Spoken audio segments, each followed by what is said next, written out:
de moyens d'action pour conduire une enquête pénale.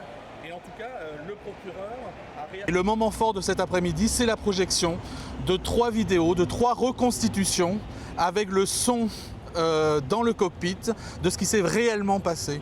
Donc c'est-à-dire que les familles, très concrètement, ont eu la preuve de ce qui s'est passé en entendant l'enregistrement sonore, en entendant les alarmes, en entendant les coups sur la porte. Et ça, je crois que les familles ont apprécié d'avoir cette communication franche et directe.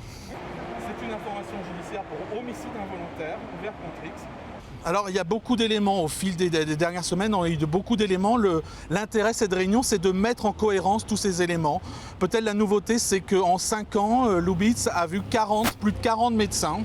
Donc il va falloir reconstituer et il a vu notamment 5 ou 6 médecins le mois précédent.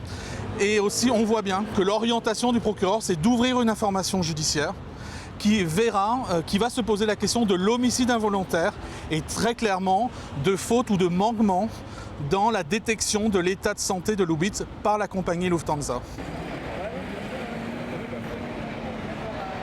Elle va être ouverte à Marseille au pôle accident collectif et clairement aussi c'est un enseignement de cette journée. On voit que c'est la France qui va prendre la main pour la conduite de cette enquête pénale et si un jour il y a un procès sur le crash, ce procès se tiendra en France.